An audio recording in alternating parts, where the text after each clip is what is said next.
Dasar. Nggak apa-apa nanti ya. Assalamualaikum warahmatullahi wabarakatuh. Hai kawan pajak, jumpa lagi dengan kita 2R dengan saya Rindang dalam acara pajak Media 2 Bandung, Bincang Bincang pajak. Pajak. Selamat jumpa kembali ya di podcast KPP Media 2 Bandung. Kali ini kita akan membahas mengenai hal yang ditunggu-tunggu Ya, kedatangannya. Ya, kita akan membahas mengenai Cortex, yaitu CITAS ya, Cortex Administration System yang biasa disingkat Cortex, atau kadang kita sebenarnya juga siap ya, pembaruan pembaruan sistem sistem inti inti administrasi perpajakan. perpajakan. Karena sudah ditunggu-tunggu kedatangannya dan mungkin sudah banyak juga yang menanti sosialisasinya, cuman kita akan mulai dengan podcast dulu saja ya kawan pajak. Baik, kita langsung ke materi aja atau gimana? Ya, betul. Jadi sore hari ini kita akan berbincang ya bersama Mbak Lina, mungkin sambil berbincang aja, sambil santai Berbincang aja dan kita menyampaikan beberapa. menyampaikan beberapa proses bisnis. Namanya proses bisnis itu sebenarnya bukan berarti wajib pajak itu nanti tampilannya seperti ini, bukan. Tapi kita mulai dari apa yang dilakukan oleh wajib pajak. Misalkan ketika awal kan berarti pendaftaran dulu nih. Nah, makanya kita sebut itu sebagai proses bisnis pendaftaran. Gitu. Mari kita mulai aja kali Mulai ya aja. sambil lihat materinya. Siap. Kita set dulu ya. Jadi ini adalah sebenarnya pembuka ya, pembuka Ya. dari podcast yang kita akan tampilkan nantinya. Akan ada serial gitu ya Kak Rahma ya. Ya. Oke, sebentar. Oke, kita langsung slide-nya kita buka. Oke, ini Kak Rahma. Ini awal aja.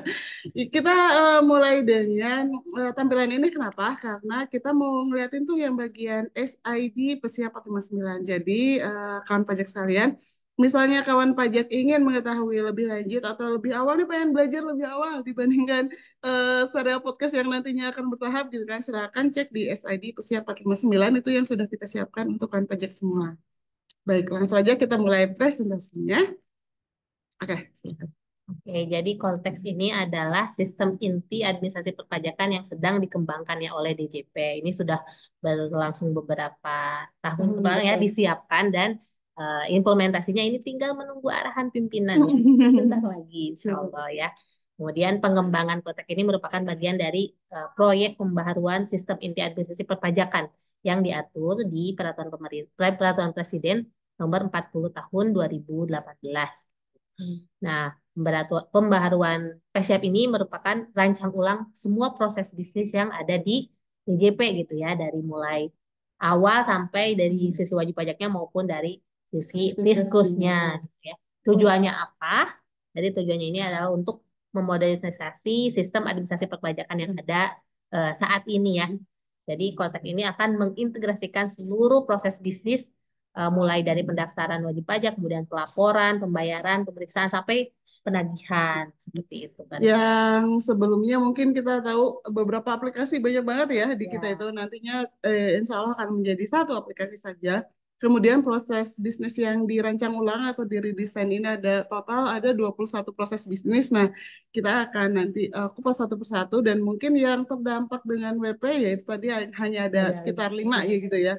Mulai dari pendaftaran, pembayaran, pelaporan, dan sebagainya. Nanti kita akan kupas satu persatu dan kali ini kita lanjut dulu pengantarnya ya bahwa transformasi proses bisnis ini, perubahan proses bisnis ini, ketika yang sekarang ini kan banyak aplikasi belum sepenuhnya terintegrasi. Nah, nanti kita akan ada fase bridging nih sebelum ke korteksnya, sebelum proses bisnis to be nanti. Nah, fase bridging ini melibatkan serangkaian perubahan fitur dan mekanisme kerja pada sistem yang saat ini berjalan ya, yang Mulai mendekati fitur nanti betul. gitu ya. Jadi yang saat ini berjalan itu sudah diupdate beberapa kali gitu kan untuk mendekati mirip gitu, mendekati mirip mekanisme kerja pada sistem baru nanti. Jadi kawan pajak bisa mulai mempersiapkan diri habituasinya gitu. Jadi udah oh sekarang kayak gini ya, sekarang kayak gini ya. Nah, itu tuh kita ada di fase bridging ya karena contohnya itu Ibu Pot 21 gitu. Pertama, masalah ada user perekam di luar dari akun utama satu itu. Kedua, bisa menggunakan NIK gitu kan, NIK Hmm. yang 16 digit itu yang nantinya menjadi NPWP gitu kan, NIK itu ketika menggunakan NIK maka dia tidak dikenakan tarif lebih tinggi. Itu juga Ya. salah satu apa ya, fase bridging kita gitu. Ya, Itu dan yang datanya sinkron ya. Jadi ketika datanya masuk ke NIK akan divalidasi. langsung oleh Iya, Disdukcapil, betul. betul. Ketika Valid tidak atau valid, tidak. ya Ketika tidak valid kan jadi tidak bisa tidak bisa mereka. membuat bukti Ya. potongan, betul. Seperti itu. Jadi sekarang kan udah mulai kawan pajak udah mulai merasakan gitu kan, nantinya itu akan seperti itu. Oke, kita menunggu proses bisnis to be-nya di mana nanti seluruhnya terintegrasi, satu tampilan, satu menu, mencakup seluruh fungsi inti seperti Iya, itu. sekarang itu kan ada banyak sekali aplikasi ya. Banyak sekali aplikasi, Ada faktur desktop, faktur, faktur faktur, ya ya SPP, DJP online SBM, ya. habis itu itu nanti akan kita menjadi satu gitu di aplikasi Cortex ini. Nah, ini adalah timeline rencana rilis aplikasi. Jadi, untuk yang aplikasi yang sedang berjalan saat ini, nanti akan ada update-update-nya. Ya, kemarin kan kawan pajak pada nanya nih, gimana nih yang NPWP 16 digit, apakah Ya. dimundur atau gimana? Jadi, selama belum ada perubahan di PMK 136 tahun 2023 bahwa pemadanan NIK NPWP, kemudian pemanfaatan 16 digit dari NPWP, di mana kalau badan ditambah nol dan seterusnya, itu masih tetap sesuai dengan aturan yang berlaku seperti itu ya. Sedangkan aplikasinya nanti akan mengikuti gitu. Ya, Nah, nanti bertahap ya. Jadi bertahap. tenang saja. Jadi wajib pajak di apa mengikuti aplikasi yang sudah berjalan. Jadi ketika dibuka pun aplikasinya kan apa ada Ada pembaruan sedikit-sedikit pembaruan, gitu ya. betul. Ini Seperti terasa di Ibu Pot 21 itu kan, eh, oh ternyata nambah lagi ada fitur baru, fitur-fiturnya ya betul. betul. Terakhir fitur di Ibu Pot 21 itu adalah hapus bukti potong massal ya. Jadi seperti itu. Jadi akan nanti seluruh aplikasi itu akan ada rencana deployment atau update gitu. Ya. Deployment atas update aplikasi. Seperti itu. Nanti kita tunggu Sebelum bertahap sampai nanti Agustus. full ke Citasnya gitu. Jadi Betul. aplikasi-aplikasi yang ada sekarang itu akan diupdate secara bertahap. Jadi kawan pajak nanti akan mulai terbiasa dengan aturan-aturan yang akan berjalan di Cortex. Hmm.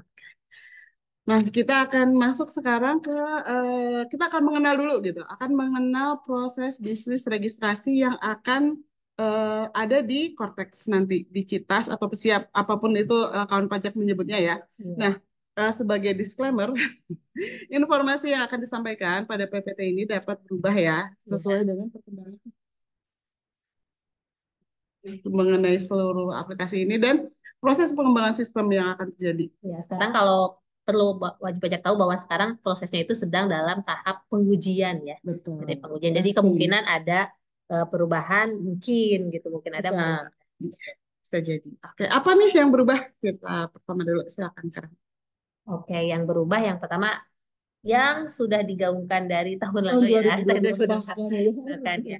NPWP 16 digit ya. Jadi ini memang terkait dengan instansi lain juga. Ini terkait dengan nasional ya, Program program nasional. nasional bahwa Kita Indonesia nanti menjadi akan satu menjadi data. satu data Betul. Indonesia dan DJP juga salah satu pendukungnya ya. Jadi Kita ini menyesuaikan, ya ini yang mendukung. akan menjadi data utama sebagai warga negara Indonesia ya. Nah, nanti kemudian setelah NIK itu akan menjadi sarana administrasi untuk yang lain. Jadi tidak ada nomor lain NPWP yang 15 digit tapi menggunakan NIK yaitu jadi NIK itu kan 16 digit jadi NPWP Betul. pun menjadi 16 Betul. digit seperti Karena itu. menggunakan NIK sebagai NPWP di mana itu 16 digit, maka yang menggunakan selain NIK akan menyesuaikan. Ya. Contohnya WNA, WP Badan, dan wajib pajak instansi pemerintah. Saat ini ketika mereka sudah punya NPWP, mereka masih 15 digit, nanti akan menambahkan 0 di depannya. Ya, untuk badan ya, tambahkan Betul. 0 saja. Jadi, Badan, WNA, dan instansi pemerintah menambahkan 0 di depan, nah itu menjadi NPWP 16 digit. Jadi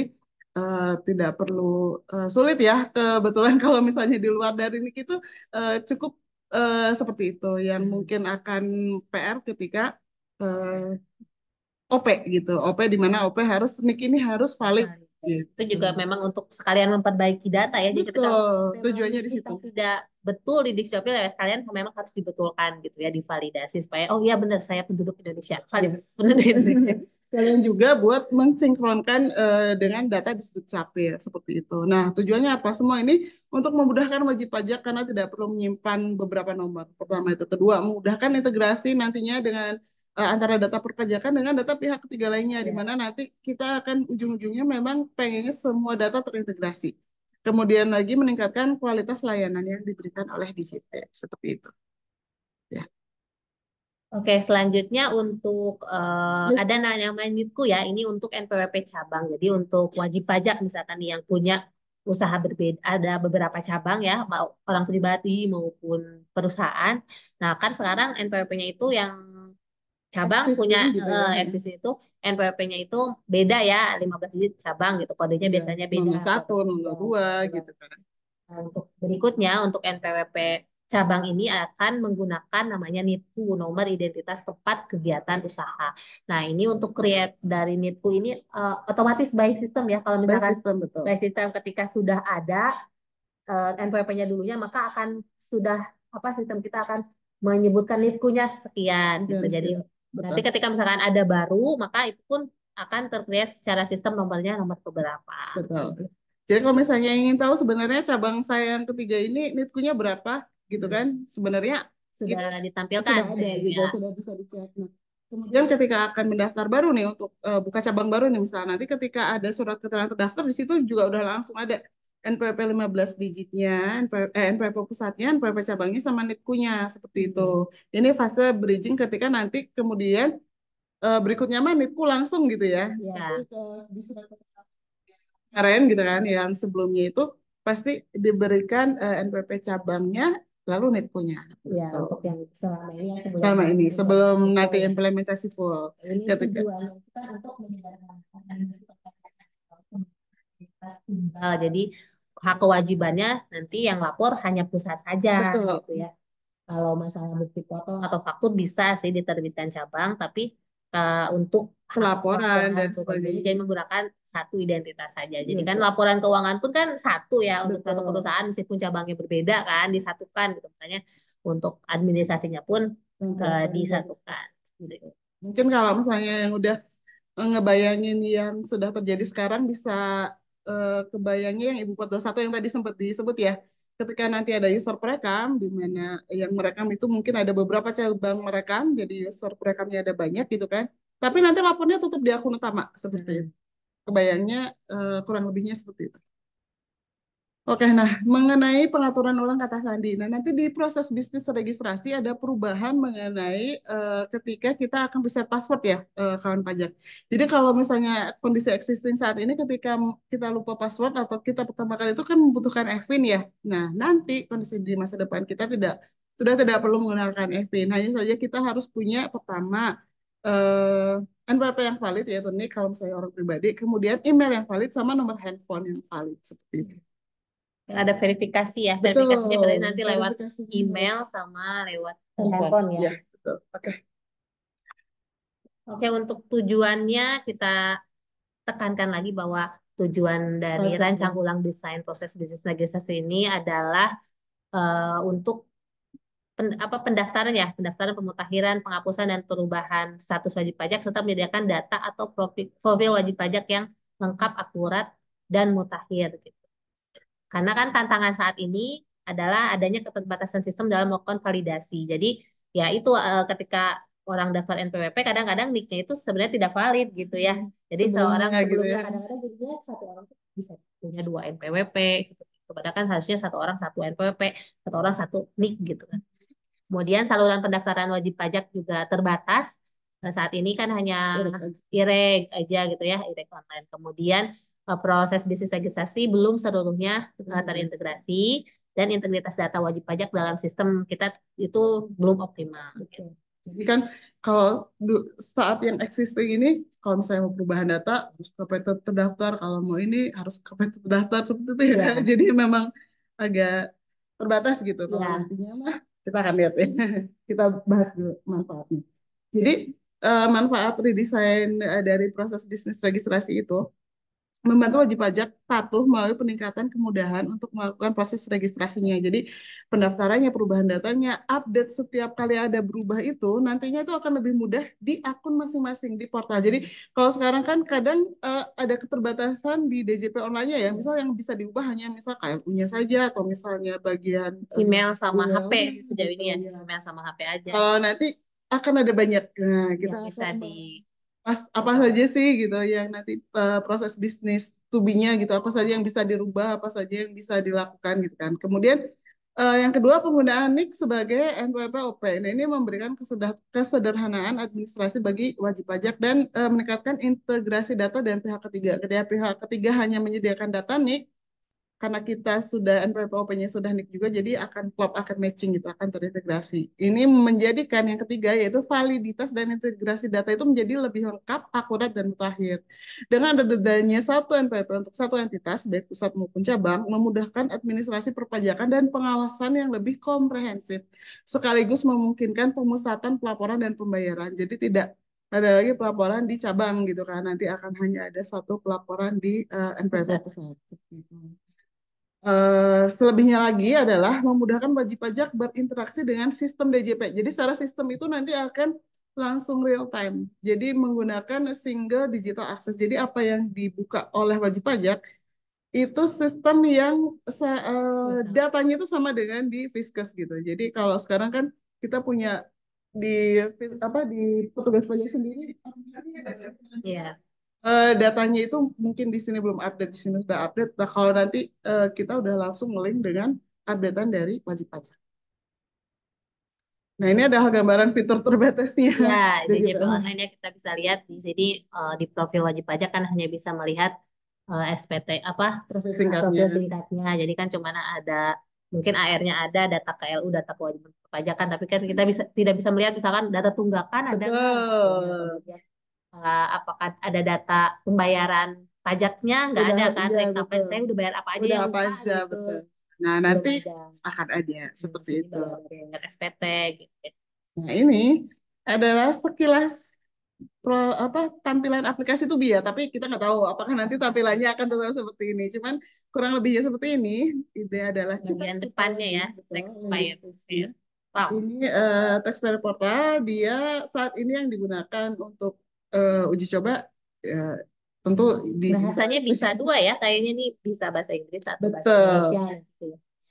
Nah, terus biasa masalah nih NPWP username name-nya nanti nih gitu kan. Kemudian passwordnya yang dibuat saat aktivasi, pilihan bahasanya ada, lupa passwordnya ada. Nah, nanti kita akan memulai ketika ini sudah diimplementasikan, memulai dari aktivasi. Nah, kecuali untuk yang baru ini bisa klik langsung di situ untuk pendaftaran baru seperti The itu. registration ya. Ya.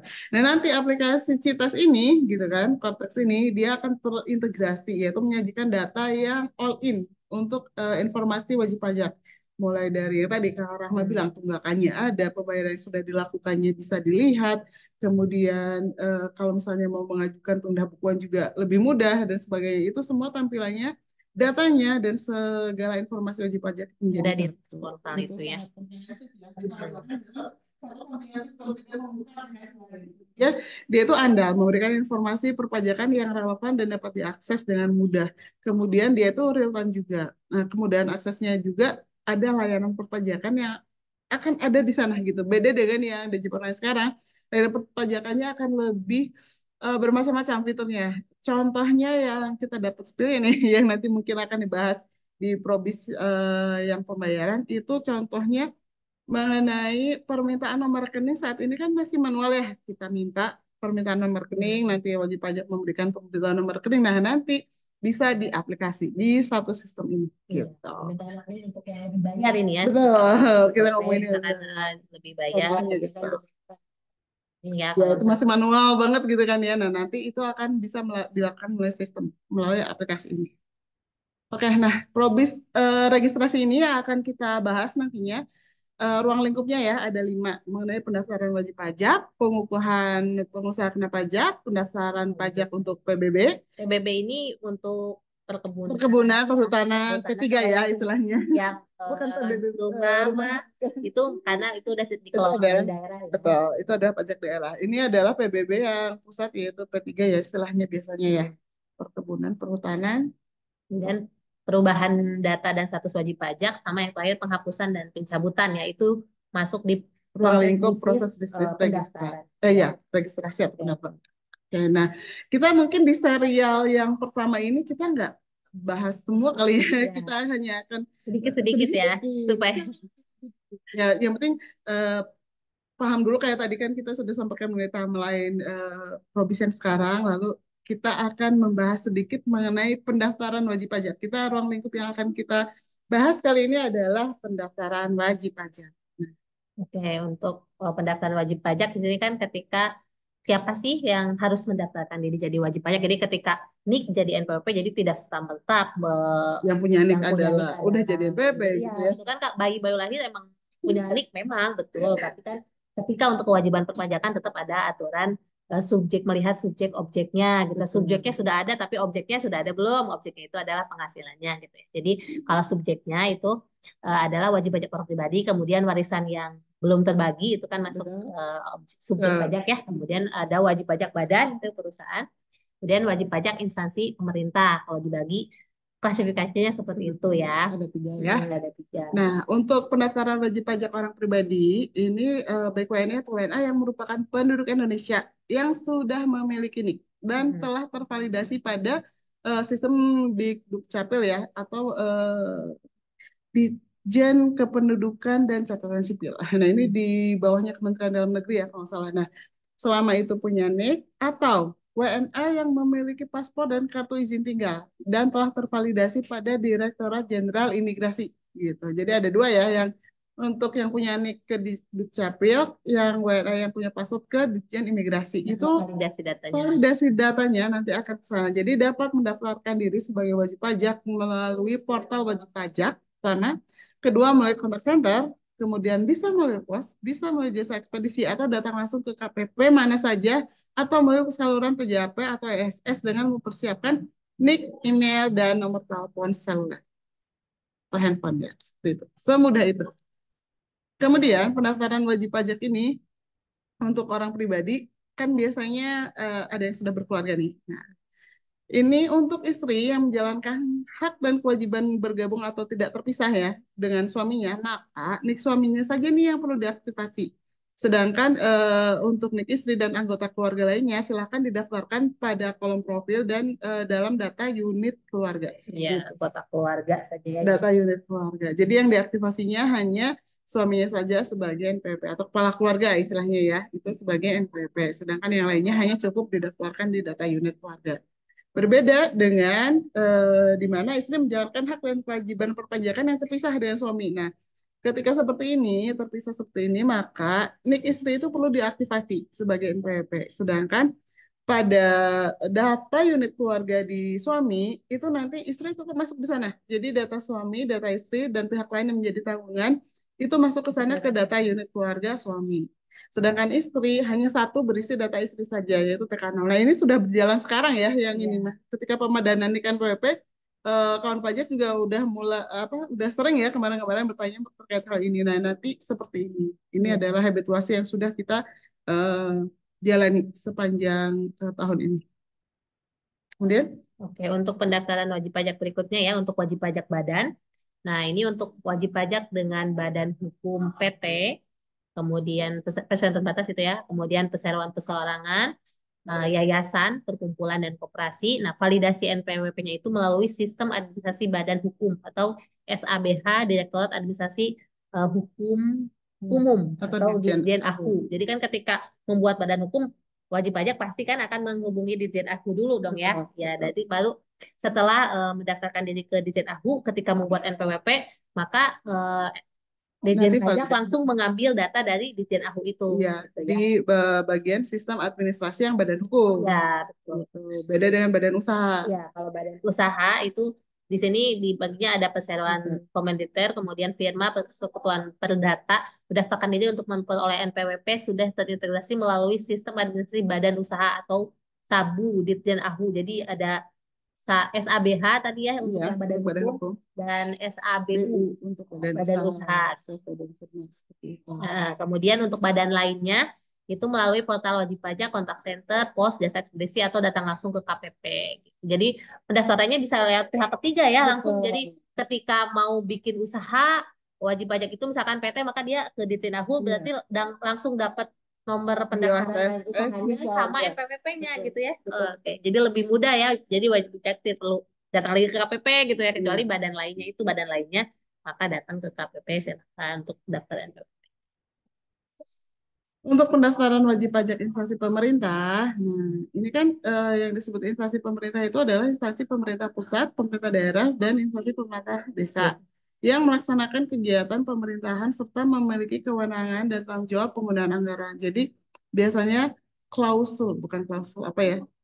Ciri utamanya itu dia punya anggaran, punya dana dipak seperti itu. Jadi instansi pemerintah itu jadi hanya ada tiga, yaitu instansi pemerintah pusat, pemerintah daerah, dan pemerintah desa. Nah, karena pendaftarannya bisa melalui portal wajib pajak, bisa melalui kontak center atau pos atau jasa ekspedisi, datang langsung ke KPP atau saluran PJAP yang mempersiapkan data-datanya. Jadi contoh untuk instansi pemerintah nih, yang harus dipersiapkan adalah untuk starter yang pengguna APBN dia tentu harus mempunyai SK kan KPA. KPA itu kuasa pengguna anggaran. Kemudian PPK Badan Layanan Umum itu dia harus mempersiapkan SK Menteri Keuangan mengenai penetapan instansi pemerintah yang menerapkan PPK BLU. Untuk instansi pemerintah daerah perlu untuk SKPD provinsi, daerah atau kota, SK pengangkatan sebagai kepala SKPD yang harus dipersiapkan. Kemudian kalau PPK BLUD, dia mempersiapkan SK penetapan instansi pemerintah yang menerapkan PPK BLUD. Sama ya kurang lebihnya. Cuman bedanya tadi APBN ini APBD, kemudian instansi pemerintah desa nah ini yang harus dipersiapkan adalah surat penunjukan menjadi kepala desa atau menjadi perangkat desa. Seperti itu. Ini yang harus disiapkan ketika melakukan Pendaftaran pendaftaran ya wajib ketika pertama pajak. kali mau daftar ya. Betul. Nah, ini sudah, Kak. Jadi Ya, emang untuk pendaftaran seperti itu ya.